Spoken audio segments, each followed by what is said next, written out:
안녕하십니까? 한 은행에서 20년간 근무를 하고 있는 40대 후반으로 달려가고 있는 남자입니다. 그리고 저는 지금 어린 아들을 혼자서 키우는 싱글 데디입니다.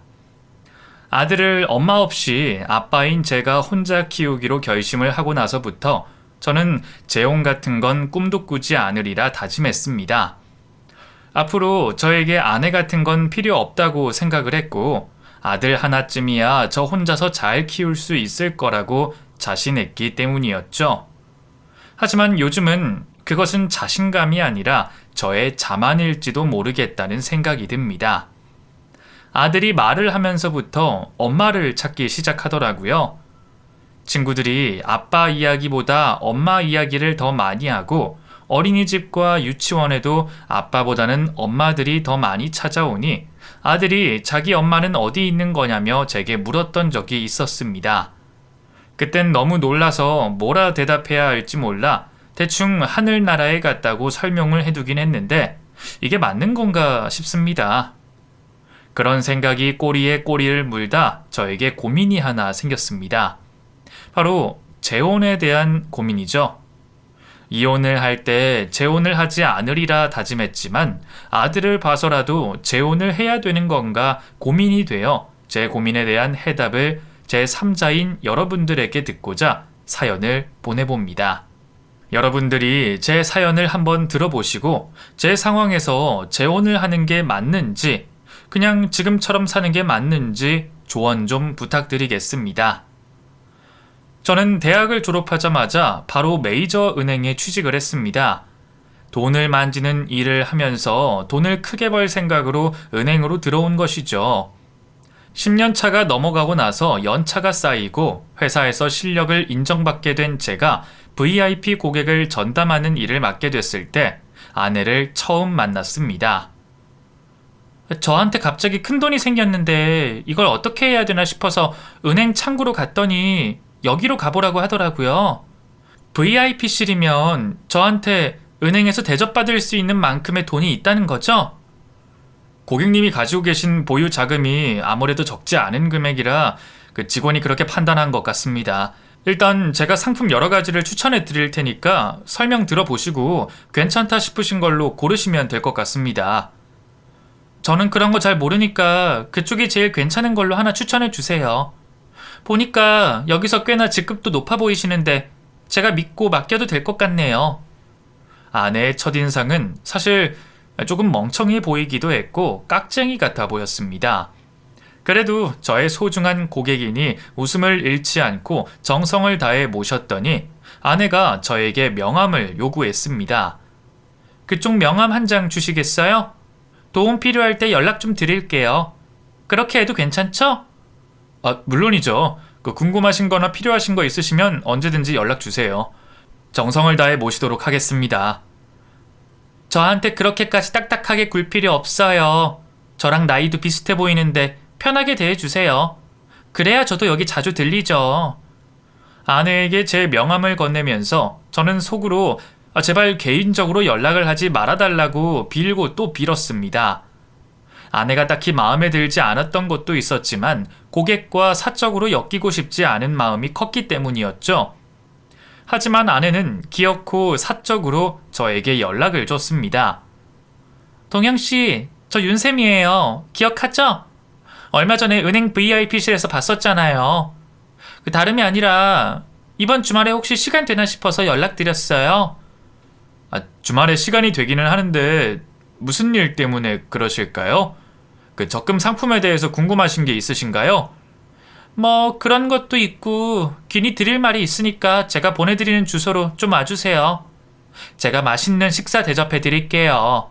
아내는 문자로 고급 호텔의 주소를 보내줬습니다. 그곳에서 식사를 대접할 생각인 듯 했는데 가기도 전에 부담스러워 스트레스를 적잖게 받았던 기억이 있습니다. 그래도 애써 티내지 않기 위해 그날도 미소를 잃지 않고 아내를 대했는데 아내는 엄청 적극적으로 저에게 대시를 해왔습니다. 동영씨, 주말에 여기까지 나온 거 보니까 여자친구도 없고 결혼도 안 한 것 같은데 제 추측이 맞아요? 네.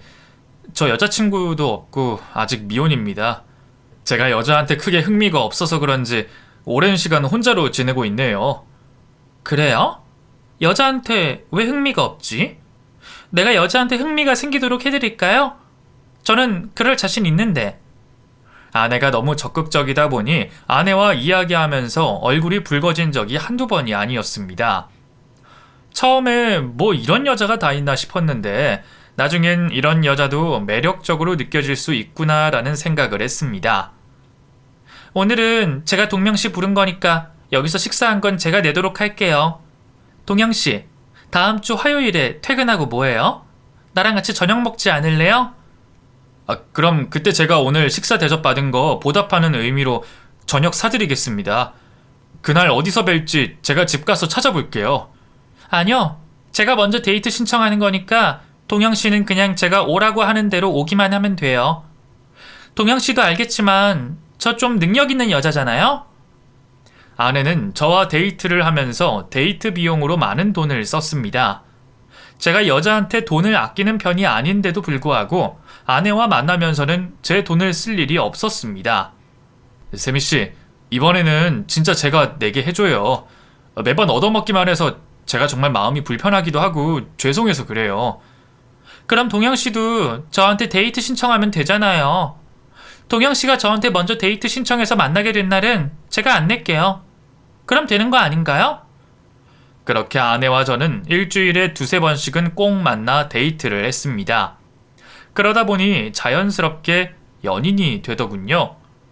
이럴 생각은 아니었는데 정신을 차려보니 어느새 아내는 저의 손을 잡고 걷고 있었습니다. 그러던 어느 날 밥을 먹고 있는데 아내가 제게 저의 재산 공개를 요구했습니다. 근데 아무리 생각해도 너무 불공평한 것 같아. 자기는 내 통장에 얼마 있는지 다 아는데 나는 자기 재산에 대해서 아는 게 하나도 없잖아. 그게 왜 불공평한 거야? 나는 일 때문에 어쩌다가 알게 된 거고 당신이랑 나랑은 은행에서 만난 거잖아. 뭐 어쩔 수 없었던 거지 불공평한 건 아니야.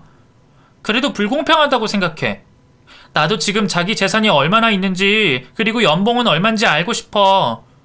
솔직히 우리 나이에 연애하는 거면 결혼 전제로 하는 거고 그 정도는 알고 만나야 되지 않겠어? 저의 재산과 연봉을 공개해달라는 아내의 요구에 고민이 되기는 했지만 아내 말대로 결혼을 전제로 연애를 하고 있기도 했고 저만 아내의 재산에 대해 다 알고 있는 것도 어느 정도 불공평한 게 있으니 쿨하게 공개를 했습니다. 은행원들 돈 잘 번다 하더니 진짜 잘 버네? 자기는 연차도 쌓였고 직급도 있으니 그 정도 받는 거긴 하겠지만 은행원 진짜 할 만한 직업이다. 나쁘지 않은 직업이기는 하지. 뭐 어쨌든 나도 재산이랑 연봉 공개했으니까 이제 이런 건 그만 묻기로 해.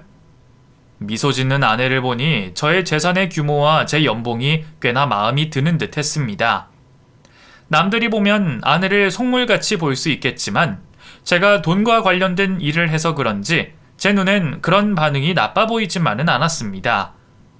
그렇게 아내와 연애를 한 지 1년 반 정도가 됐을 때 아내가 저에게 선물이라며 무언가를 건넸습니다. 그 상자 안에 내 선물 담겨 있어.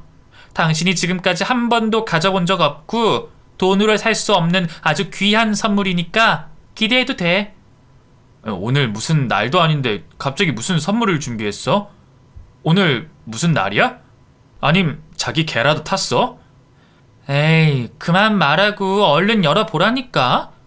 나도 당신한테 이런 선물 주게 될지 상상도 못했어. 아내가 건넨 작은 상자 안에는 임신 테스트기 하나가 놓여 있었고 그 임신 테스트기에는 빨간 선 2개가 선명하게 그어져 있었습니다. 놀란 제가 아내를 말없이 바라보자 아내가 웃으며 저를 껴안았습니다. 맞아. 자기 아빠 됐어. 드디어 아빠가 된 걸 축하해. 요즘은 아이도 혼수라고 하잖아. 우리 아이도 생겼으니까 이제 연애는 그만하고 어서 빨리 결혼하자. 당연히 자기랑 결혼할 생각이기는 했지만 이렇게 결혼하게 될 줄은 나도 상상을 못했네. 일단 부모님한테 인사 먼저 드리도록 해야겠어. 결혼식을 올리기도 전에 아빠가 된 게 당황스럽기는 했지만 저보다 더 당황했을 아내를 위해 티내지 않으려고 노력했습니다. 그리고 저는 바로 아내를 데리고 저희 부모님 댁으로 인사를 드리러 갔습니다. 아버지, 어머니, 제가 전에 말씀드렸던 제 여자친구입니다. 이 친구랑 결혼할 생각이기는 했는데 저희 둘 다 성격이 급해서 그런지 아이가 먼저 생겨서 조금 일찍 인사드리게 됐어요. 장가를 갔어도 진작에 갔어야 할 나이라 먼저 아이 갖고 결혼하는 것도 나쁘지 않다고 생각한다. 그나저나 배부르기 전에 하루라도 빨리 식을 올려야 될 텐데 가능하겠어? 저희 어머니께서 결혼식 이야기를 꺼내자 아내가 갑자기 저와 저희 부모님들의 눈치를 보기 시작했습니다. 그러면서 아내는 제게도 하지 않았던 이야기를 저희 부모님께 말했습니다. 아버님, 어머님, 정말 죄송한데 저희는 결혼식 따로 올리지 않을 생각이에요. 오늘 그것도 두 분한테 허락받으려고 왔어요. 결혼식을 안 올린다니? 결혼식 안 올리고 혼인신고만 하고 살겠다 이 말이야? 뭐 옛날이야 돈이 없어서 그렇게도 많이 했다지만 요즘 세상에 결혼식을 안 올리는 사람이 어딨니? 너희도 사회적 체면이라는 게 있는데 결혼식은 올려야지. 혼전 임신한 게 부끄러워서 그러는 거니? 어머님, 그게 아니라요. 저는 어릴 때부터 결혼식을 안 하는 게 제 작은 소망이었거든요. 사실 결혼식은 결혼하는 당사자들도 그렇고 오시는 하객들도 그렇고 모두를 힘들게 하고 번거로운 일이잖아요. 보여주기식이나 다름없다고 생각하니까 생각만 해도 피곤하고 돈이 아깝게 느껴져서요. 너희가 돈도 없는 것도 아닌데 그런 생각을 왜 하니? 그리고 지금까지 너희가 뿌리고 다닌 축의금 아깝지도 않아? 아버지랑 나도 평생 살아오면서 낸 축의금이 한두 푼이 아니라서 결혼식은 꼭 했으면 좋겠는데. 저도 처음 듣는 소리에 당황하기는 했지만 제가 그 자리에서 아내에게 무슨 소리냐고 말하면 부모님에게 혼란만 드릴 것 같아 일단 가만히 있었습니다. 그리고 결혼식을 올리지 않겠다는 아내의 말에 저희 어머니는 어이없어 하셨습니다. 어머님, 축의금 때문에 그러시는 거면 저희 결혼식에 들어가는 비용을 어머님이랑 아버님한테 드리도록 할게요. 그걸 축의금으로 생각하시면 될 것 같은데 그렇게라도 하면 안 될까요? 대신 웨딩 촬영도 하고 신혼여행도 다녀오고 하려고요. 당사자들이 안 한다고 하는데 거기다 대고 내가 억지로 하라고 할 수도 없는 일이라 뭐라 할 말은 없지만 일단 시간이 있으니 다시 고민 좀 해봐라. 난 되도록이면 결혼식은 올렸으면 좋겠네. 저희 부모님은 결혼식을 꼭 올리길 바란다는 의사를 표현하셨지만 아내는 꿋꿋이 자신의 의견을 밀어붙였습니다. 솔직히 저는 해도 되고 안 해도 되는 거라 아내의 의견을 따르기로 했는데 부모님들이 많이 서운해 하셨습니다. 나도 우리 아들 멋있게 장가가는 모습 보고 싶었는데 아쉽지만 어쩔 수 없지 뭐. 결혼식을 올리든 안 올리든 뱃속에 있는 아이까지 해서 너희 셋 잘 먹고 잘 살아야 된다. 부모들은 더 바라는 것 없고 그거면 되니까 잘만 살아다오. 저희 부모님을 만나 뵙고 난 후 장인 장모를 만나 뵈려고 했는데 아내가 장인 장모와의 약속을 미뤘습니다. 그게 3번 이상이 되고 나서는 괜히 이상한 생각이 들었던 제가 아내에게 말했습니다.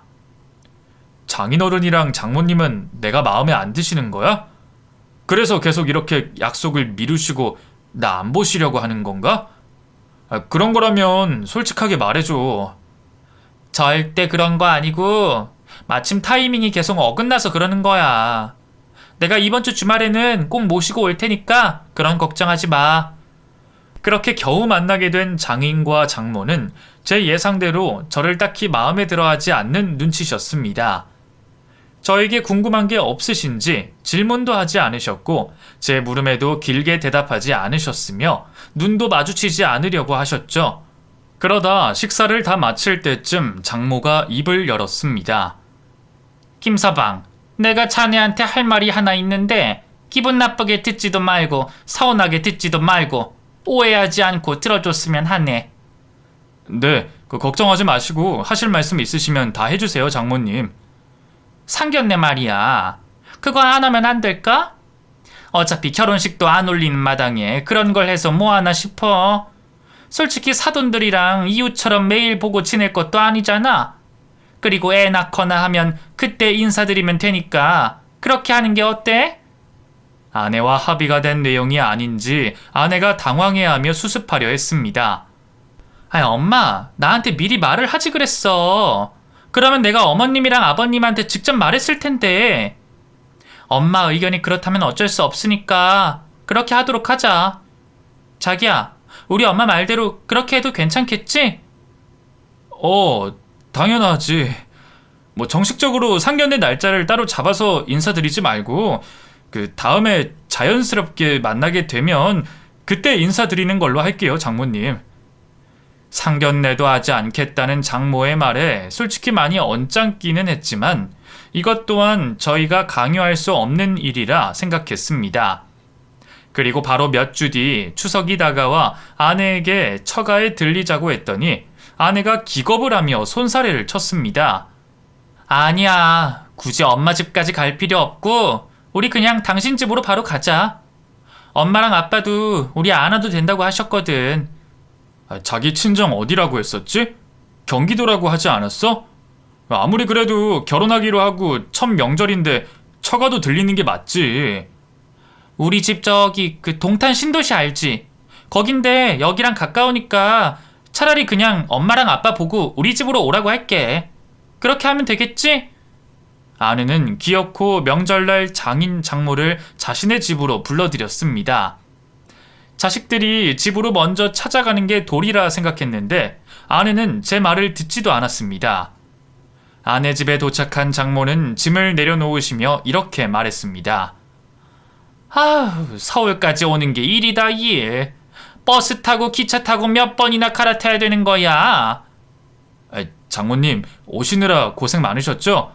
다음부터는 저희가 갈 테니까 굳이 서울까지 올라오지 마세요. 이번에도 저희가 갔어야 했는데 정말 죄송합니다. 아니야, 거기가 어디라고 김서방이 오겠어? 촌구석이라 길도 험악하고 길이 꾸불꾸불해서 운전하기도 힘들어. 장모의 말에 주방에 있던 아내가 갑자기 거실로 달려나와 장모에게 소리를 질렀습니다. 아니, 엄마, 지금 도대체 무슨 소리라는 거야? 엄마 지금 동탄 신도시 아파트에 사는 거 잊었어? 방금 엄마가 말한 거기는 나 어릴 때 살던 시골집인데. 엄마 요즘 정신 깜빡깜빡해? 그랬었지? 그래, 맞아. 엄마가 요즘 정신이 없어서 옛날에 살던 시골집 이야기 했었네. 김서방, 내가 잠깐 우리 전에 살던 집 이야기를 한 거니까 방금 내가 했던 말은 잊어줘. 그때부터 장모는 한마디도 하지 않았습니다. 장인은 원래 말수가 없는지 그저 TV만 보고 계실 뿐이었죠. 갑작스럽게 분위기가 어두워졌는데 장인과 장모는 아내가 준비한 밥만 먹고 바로 자리에서 일어났습니다. 장모님, 제가 차로 모셔다 드릴게요. 지금 추석이라 차도 안 막혀서 금방 갈 수 있을 거예요. 오시느라 고생했는데 가실 땐 편하게 가셔야죠. 자기야, 그러지 않아도 돼. 우리 엄마랑 아빠는 이런 걸 더 불편해하니까 두 분이서 알아서 가실 수 있게 하자. 결국 장인 장모는 아내의 집에 온 지 2시간 만에 다시 돌아가셨습니다. 마음이 불편하기는 했지만 장인 장모와 아내 사이에 저 모르는 사연이 있는 것 같아 보여 더 이상 이야기를 꺼내진 않았습니다. 그러고 나서 그때까지만 해도 따로 살고 있던 저희는 신혼집 이야기를 나눴습니다. 지금 자기가 살고 있는 집 자기 명의로 된 집이라면서? 평수도 50평대고 신축 아파트에 위치도 좋으니까 거기서 신혼 시작했으면 좋겠다는 생각이 들어. 아이도 태어나면 아이방도 있어야 되니까 자기 집이 딱일 것 같거든. 자기도 그렇게 생각하지? 아니, 나 지금 살고 있는 집 전세로 낼까 생각 중인데 지금 내가 사는 집에서 시작할 생각하지 말고 우리 다른 집 구해보자. 그리고 50평대는 너무 크고 적당한 30평대로 구해보자. 자기 혼자서도 50평대 잘 살았잖아. 그리고 이제 식구가 셋이나 되는데 그 정도는 돼야 되는 거 아니야? 내가 전세 주고 그 돈 필요한 데가 있어서 그래. 그리고 난 신혼집 정도는 자기가 구해왔으면 좋겠거든? 나 그 정도는 바래도 되지? 아내가 사는 집이 50평대 좋은 아파트라 그곳에서 신혼을 시작하자고 했는데 아내는 정색을 해가며 싫다고 했습니다. 아마도 아내는 결혼하면서 제가 뭐라도 해오길 바래서 안 된다고 한 것 같아 저는 눈치껏 제 돈으로 아내와 저 그리고 아이가 살 집을 구했습니다. 남자가 돼서 그 정도는 해가야 되지 않겠나 싶었기 때문에 별 문제는 없었습니다. 그렇게 집을 합치고 나니 슬슬 아내의 출산이 걱정되기 시작했습니다. 자기야, 그 산후조리원은 어떻게 됐어? 그거 보통 임신하자마자 바로 예약해야 된다고 하던데 괜찮은데 알아봤어? 알아볼 필요 없어. 왜냐면 내가 잘 아는 조리원이 하나 있거든. 말이 나와서 하는 말인데 조리원 비용은 당연히 자기가 내줄 거지? 당연히 내가 내야지. 근데 무슨 조리원인데 당신이 잘 아는 조리원이야? 거기 유명한 데야? 유명 연예인이라도 간 곳인가 싶어 생각 없이 던진 질문에 아내는 크게 당황했습니다. 아내가 그렇게까지 당황하는 모습은 처음 봐서 덩달아 저도 당황스러웠습니다. 반응이 왜 그래? 거기 비싸서 그러는 거야? 도대체 얼마길래 자기가 그렇게까지 당황하는 거야? 거기 청담동에 있는 곳인데 아마 2천만 원 정도 들어갈 거야. 자기 말대로 연예인들이 많이 가는 곳으로 유명한 곳이기도 하고 아이 낳는 거 목숨 걸고 낳는 거니까 이왕이면 좋은 데서 몸조리하고 싶어서 거기로 가려고. 아, 그래? 연예인들이 많이 가는 곳이라 그런지 확실히 비싸긴 비싸네. 그래도 자기 말대로 목숨 걸고 애 낳는 건데 그 정도 되는 곳엔 가야지.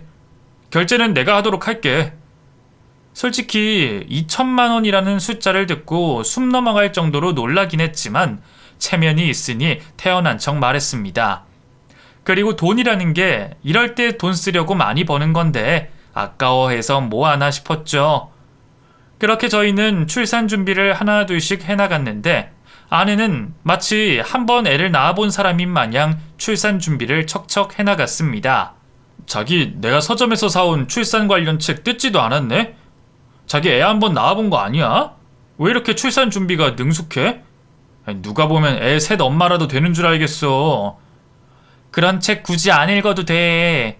내 주변에 애 낳은 친구들이 워낙 많아서 내가 옆에서 많이 도와주고 그랬거든. 조카가 많은 게 이럴 때 좋네. 자기 진짜 대단하다. 서당께도 3년이면 풍어를 읊는다던데 뭐 그런 격인 거야? 내 촉인데 자기는 적어도 최소 애 셋은 낳을 것 같아. 아, 진짜? 나 지금 뱃속에 있는 우리 튼튼이만 낳고 더 낳을 생각 없는데? 당신 나한테 튼튼이 동생은 바라면 안 돼. 알겠지? 애를 낳아본 적도 없는 아내가 곁눈질로 몇 번 봐온 걸로 출산 준비를 하는 게 대단하다고 생각했습니다. 엄마란 이런 것인가 싶은 생각이 들며 존경스러울 지경이었고 이렇게 똑똑한 사람이라 그 많은 돈을 축적할 수 있었나 싶은 생각까지 들었습니다. 그렇게 10달이라는 시간이 흘러 출산날이 됐습니다. 자기야, 자기는 긴장 안 돼? 첫 출산인데 안 무서워? 내가 낳는 것도 아닌데 왜 내가 이렇게 무서운지 모르겠다. 무섭긴 무서워. 나만 낳는 것도 아니고 여자면 대부분 다 하는 건데 눈 딱 감고 분만실 들어갔다 나오면 끝나 있겠지.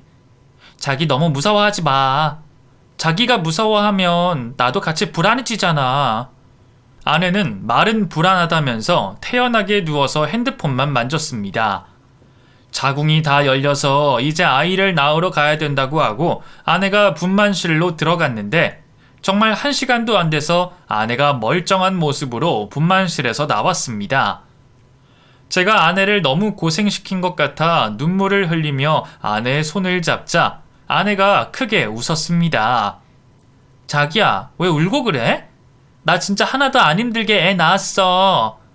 나 지금 정말 괜찮으니까 울지 마. 자기가 울 줄은 상상도 못했는데 우는 거 보니까 진짜 웃기네. 아버님이 눈물이 많으신가 봐요. 산모님 하나도 안 힘들어 하시고 쉽게 아이 낳으셨으니까 울지 않으셔도 됩니다. 살다 살다 저도 이런 산모님은 정말 처음 볼 정도예요. 초산으로 이렇게 아이 쉽게 낳기 쉽지 않거든요. 담당 의사가 아내에게 엄지를 들어 보였습니다. 다음날 바로 아내는 아이와 함께 비싼 고급 조리원으로 가게 됐는데 계속 저에게 따라올 필요가 없다고 말했습니다. 나만 가면 되니까 당신은 그냥 집에서 쉬어. 거기 비싼 데라 웬만한 건 거기서 다 케어해줘서 당신이 와도 할 거 하나도 없을 거야. 아이, 그렇다고 하더라도 내가 옆에 있어야지. 다른 집 보니까 다 남편이 옆에 붙어 있던데? 그럴 만한 이유가 있어서 그런 게 아니겠어? 그리고 나도 아기 얼굴 매일 보고 싶단 말이야. 나 혼자 있는 게 편해서 그래. 그러니까 당신이 조금만 참고 집에서 기다려줘. 내 부탁이야. 어떻게든 아내를 따라가고 싶었지만 아내가 사정사정하는 바람에 저는 혼자 집으로 돌아갈 수밖에 없었습니다.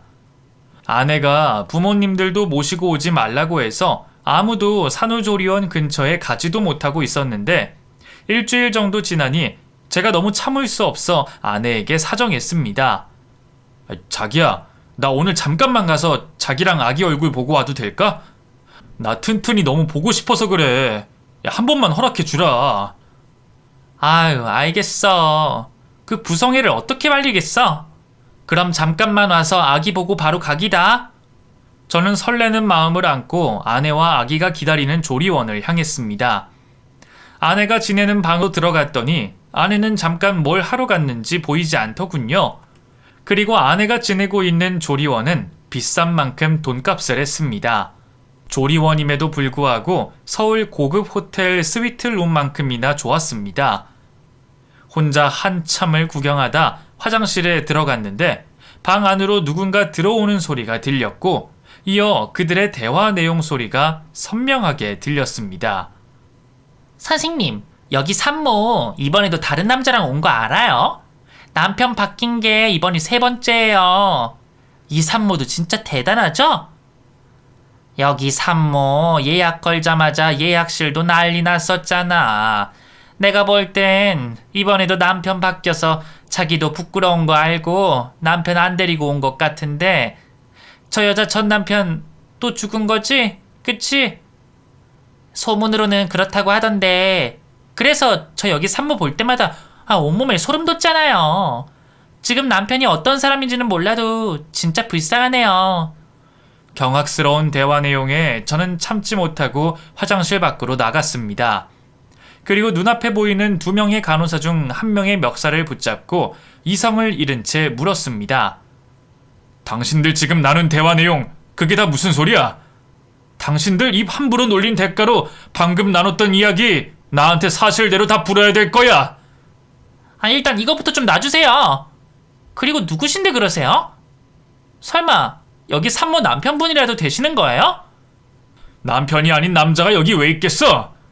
당신들 당장 입 안 열면 원장 부를 테니까 그렇게 하라. 그러면 안 됐었지만 당시 제가 정신이 반쯤 나간 상태라 간호사의 멱살을 놓아주지 않았습니다.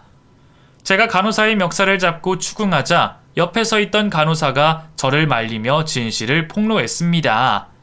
이 방 산모님, 이번 방문 합치면 3번째 방문이에요. 산모님이 우리 원장님이랑 친하신 분이라고 하시는데 앞전에 남편 2명이 다 죽었다고 조리원에 소문이 났더라고요. 저희는 그거 말고 더 이상 아는 것도 없고 그게 사실인지 아닌지도 모르니까 이제 그만 그것 좀 놔주세요.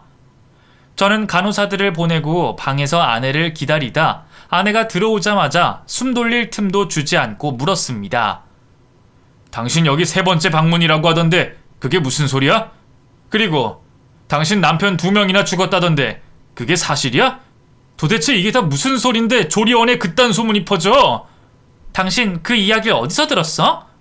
설마 당신 그 소문을 믿는 건 아니지? 그리고 그 소문인 거 확실해? 나 너무 당황스러워서 말도 제대로 안 나온다. 간호사들이 이 방에서 나누는 이야기 엿들었어. 당신 잡았달 생각하지 말고 사실대로 말해. 어쩐지 초산치고는 애도 잘 낳고 능숙하다 싶었어. 언제까지 날 속일 생각이야? 제가 아내를 추궁하자 아내가 주먹을 꽉 쥐고 온몸에 털이 다 설 정도로 소리를 꽥 질러댔습니다. 아니라고! 그 소문 아니라니까? 당신 진짜 미쳤어? 정신 나간 양반도 아니고 어디 그딴 소문을 주워 듣고 와서 나한테 지랄이야, 지랄이! 그 소문이 당신 소문이 아니라는 증거 보여줄 수 있어? 아니다. 내가 그 증거 찾으러 가야지 뭐. 서류 떼면 다 나오는 걸 내가 왜 이러고 있는지 모르겠다. 조리원에서 나온 저는 바로 서류를 발급받았습니다. 아내의 신분증이 저에게 있었기에 서류를 발급받는 게 그리 어려운 일은 아니었습니다. 그리고 발급받은 서류에는 아내가 2번이나 혼인신고를 하고 2번이나 아이를 낳은 흔적이 남아 있었습니다. 아내 입으로 진실을 듣고 싶었던 제가 조리원으로 다시 돌아갔을 땐 아내도 저희 아들도 흔적도 없이 사라져 있었습니다. 아버님, 죄송하지만 산모님 몇 시간 전에 아이 데리고 퇴소하셨어요. 어디로 가신다는 말씀도 없었고 그 어떤 말도 남기지 않고 가셨으니까 죄송하지만 여기 다른 산모분들도 계셔서 그러는데 아버님도 소란 일으키지 마시고 조용히 돌아가 주셨으면 합니다. 아내는 전화도 받지 않고 그 어디에도 없었습니다. 장인 장모도 전화를 받지 않아 결국 저는 아내가 전에 살던 아내 명의로 된 그 아파트로 향했습니다. 문을 두드리자 그곳에서는 중년의 여성분이 나왔는데 온화한 첫인상임에도 불구하고 제 아내의 이름을 듣자마자 악마 같은 표정을 지으며 말했습니다.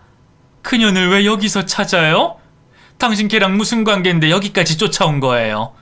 설마 그년 애인이에요? 아니면 새 남편이라도 되는 거야? 윤세미 씨 남편 되는 사람입니다. 그 사람이 지금 아이 낳은 지 일주일밖에 안 됐는데 아이랑 같이 사라져서 찾고 있는 중이거든요. 여기 그 사람 집이라서 찾아왔는데 누구신지 여쭤봐도 될까요? 참 웃기고들 있네. 저 윤세미 그년 전 시모 되는 사람이에요. 그리고 윤세미 집 아니라 우리 아들 집이었어요. 우리 아들 그년이랑 결혼하고 3년 만에 과로사로 죽었는데 걔가 죽인 거 모르고 계셨어요? 손이 달달 떨렸습니다. 조리원에서 간호사들이 나눴던 대화들이 퍼즐이 하나씩 맞춰지고 있는 듯 했습니다. 우리 아들 과로사로 죽었다고 하지만 저는 윤쌤이 그년이 죽였다고 생각해요. 우리 아들 죽자마자 우리 아들 재산 자기가 다 상속받고 결혼할 때 우리가 사준 이 집도 자기가 꿀꺽하려다가 제가 난리를 부려서 겨우 뱉어낸 거잖아요. 저는 다 처음 듣는 사실이라서요. 일단 그 사람 찾으면 제가 자세히 물어보도록 하겠습니다. 걔가 지 입으로 사실을 말하겠어요? 우리 아들도 속아서 결혼했는데 잘도 말하겠네요. 그쪽도 조심하세요. 그년이랑 얽히는 남자는 오래 살기 힘들어요. 아내가 사라진 지 3일 만에 장인에게서 전화가 걸려왔는데 장인은 다짜고짜 저에게 주소를 알려주며 그곳으로 오라고 했습니다. 장인이 알려준 곳은 어느 시골이었고 비포장도로에 운전해서 가기 힘든 곳에 위치해 있었습니다. 그리고 그곳에는 작은 집이 한 채 있었는데 제가 도착하자 장인과 장모가 버선발로 달려왔습니다. 안에 샘이랑 튼튼이 있으니까 김서방이 들어가봐. 내 새끼 지켜내는 건 둘째치고 우리 샘이 저러다 정말 큰일 낼 것 같아서 김서방 불렀으니까 김서방이 말 좀 잘해줘. 시골 집 안으로 들어가 보니 아내가 아이와 함께 그곳에 숨어 있었습니다. 아마도 그곳은 아내의 진짜 친정집인 듯 했고 아내는 저를 보자마자 헛웃음 소리를 내며 어이없다는 듯 말했습니다. 우리 엄마랑 아빠가 기어코 자기한테 연락했나 보네? 여기까지 오느라 고생 좀 했겠다? 당신은 무슨 말을 듣고 싶어서 여기까지 온 건데? 나 당신 전 시모까지 만나고 왔고 어떻게 된 건지 대충 거의 다 알고 있으니까 사실대로 말해. 당신 전 남편들은 어떻게 된 거고 당신 아이들은 도대체 지금 어디에 있는 거야? 들어서 알잖아. 전 남편 2명 다 비실비실한 인간들이라 과로사로 죽었고 내가 지금까지 낳았던 애들은 남편 형제들한테 입양된 걸로 알고 있어. 애들이랑은 천륜도 끊고 살아서 잘 모르니까 더 이상 묻지 마. 그러면서 우리 사이에 태어난 아들의 머리를 쓸어 넘기는 아내를 보며 저는 온몸에 소름이 돋는 걸 느꼈습니다. 아내가 사이코패스로 보였고 이대로 내 아들을 아내 옆에 뒀다가는 우리 아들도 큰일이 날 것 같아 저는 아내에게서 아들을 뺏어들었습니다. 튼튼이는 내가 데리고 가서 키울 거고 우리 서류로 얽혀있는 것도 없으니까 깔끔하게 정리하자. 우리 사이에 애가 있는데 어떻게 깔끔하게 정리를 할 수 있어? 당신 그 애 키우고 싶으면 당신이 키워. 대신 나한테서 튼튼이 데려간 대가는 톡톡히 치러야 될 거야. 저는 일단 아이를 데리고 저희 부모님 집으로 향했습니다. 제가 태어난 지 일주일밖에 안 된 아이를 데리고 오자 부모님들은 깜짝 놀라시기는 했지만 저에게 어떤 질문도 하지 않으시며 아무 말 없이 아이를 받아주셨습니다. 어머니, 다 정리가 되면 말씀드릴 테니까 일단 우리 튼튼이 좀 봐주세요. 제가 튼튼이를 데리고 올 곳이 여기밖에 없었어요. 알겠다. 알겠으니까 걱정하지 말고 일이나 잘 해결해라. 이 어린 것이 벌써부터 지 엄마랑 떨어져야 되는 게 안쓰럽네. 다음 날 저는 바로 아내를 만나게 됐는데 아내가 갑자기 지금 저희가 같이 살고 있는 아파트를 자기 명의로 변경해달라고 요구했습니다. 튼튼이 당신이 데려갔으니까 아파트 정도는 나한테 줘야 되는 거 아니야? 내가 당신 아들 낳아준 거잖아. 당신 이런 식으로 남자들한테 재산 갈취해왔어? 그리고 무슨 물건도 아니고 애를 가지고 거래를 해? 당신 진짜 사이코패스 같아. 그렇게 보이면 그렇게 보든지 말든지 당신 알아서 하고 아파트 내놓으라고. 나도 당신한테 뭔가 얻어가는 게 있어야 될 거 아니야? 그럼 일단 기다려봐. 당신도 알겠지만 거기에 은행 돈이 엮여 있어서 바로 명의 이전해주기는 힘들어. 은행빚 정리되는 대로 해주던가 할게. 그러니까 그 전까지 연락하지 말고 찾아오지도 마. 저는 어떻게든 시간을 끌어보려고 했습니다. 아내가 방심하는 사이 집을 팔아서 아이와 안전한 곳으로 숨을 생각이었죠. 그 후 아내에게 먼저 연락을 하지 않았는데 아내에게도 무슨 일이 있었던 건지 아내도 저에게 연락을 주지 않았습니다. 뭔가 이상했던 제가 은행에 맡겨둔 아내의 적금 현황을 확인하는데 아내가 언제 빼갔는지 은행에 묶어둔 돈을 모조리 출금해 갔고 그렇게 몇 년 동안 제 앞에 나타나지 않았습니다.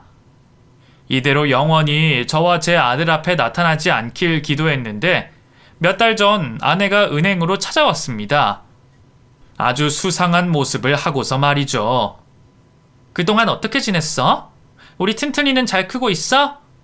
설마 벌써 다른 여자랑 재혼한 건 아니지? 당신 질문에 내가 대답해야 될 게 하나도 없는 것 같은데 갑자기 왜 나타난 거야? 설마 너 돈 필요하니? 나 곧 해외로 나갈 거야. 이번에 나가게 되면 앞으로 한국 들어올 일 없고 당신이 바라던 대로 나 평생 당신이랑 튼튼이 앞에 나타날 일 없어. 그래서 말인데 나한테 500만 원 줄 수 있어? 당신한테는 그 돈 아무것도 아니잖아. 몇 년 만에 나타난 아내의 목적은 역시나 돈이었습니다.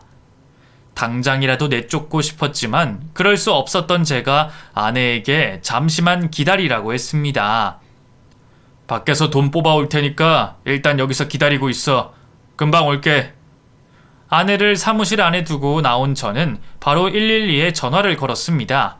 온 몸을 꽁꽁 감춘 것도 그렇고 갑자기 해외로 나간다는 말이 너무 수상하게 들렸습니다.